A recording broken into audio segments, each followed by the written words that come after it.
Yo, what up, people? So, today I'm going to be talking about One Piece chapter 961. I actually did a review about 960.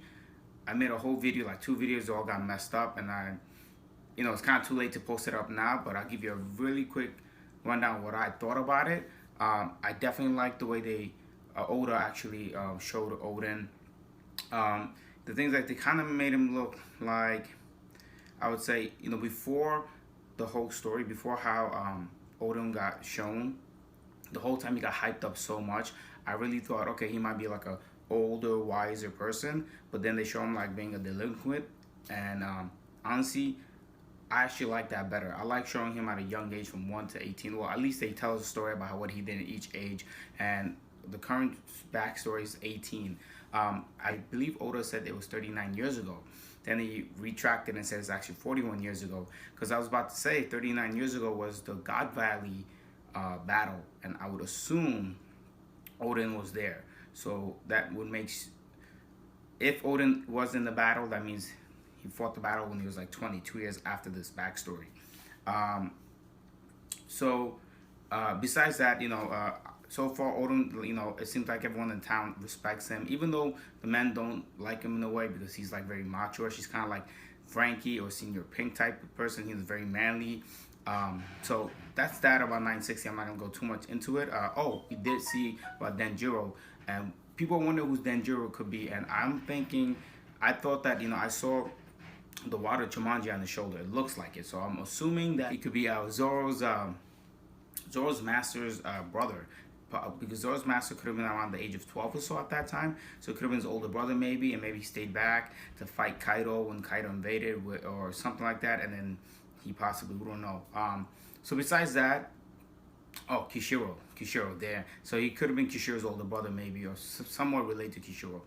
So chapter 961 basically starts off with, I definitely do like the cover story that you still see that Beige is still looking for Lola, and then definitely you see Lola was there because obviously her lipstick's right down that dude on the cover.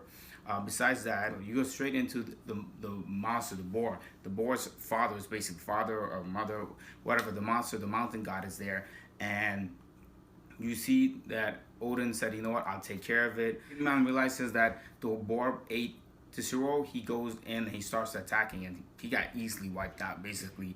But then it seemed like that Odin took a liking to it. He thought, oh, he's pretty brave. Odin basically easily, two sword strider, easily cut the thing in half, saved the whole town. But it's funny, right after that he got the letter saying that he is basically disowned by his father, and he just took it like, all right, not a problem.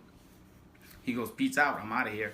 And then you see Denjiro, who's like a big fan of him. He looks like a fanboy, So I would like to see their relationship, how that ends up. And it's funny because him and Kinemon just basically go with him, and Odin's like, fine, just come with me. I think that's how Odin, they're going to show how he met each of the nine red scabbards, and how he basically, got them into his crew. Because the way they saw him, they all just fell in love with him. Now you can see why 20 years later, basically, 40 years in our time later, why they love him. Because even at that time, at that moment, Kinemon said he would die for him. Literally after knowing the dude for maybe not even a couple of hours.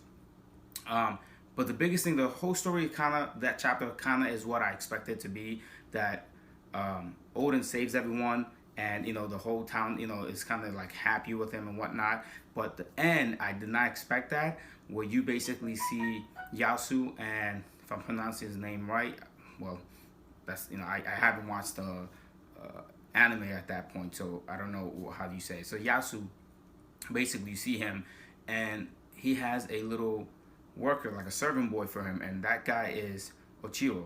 So that's crazy. Like, Ochiro is there, and you can see that he's a snake, literally. Well, he's a dragon. He ate the dragon fruit, whatnot. Dragon fruit, that devil fruit of that dragon kind. But he literally backstabbed him, and he worked his way up. Like, the way actually had thought was that they never really either, not they didn't know each other, they just disliked each other. But I didn't know, wow, you dead ass worked under Yasu, and you just basically did something. I'm assuming that when either later on he planned this from the beginning. He probably got trained maybe by Odin. He got trained by Yasu. That's he got stronger.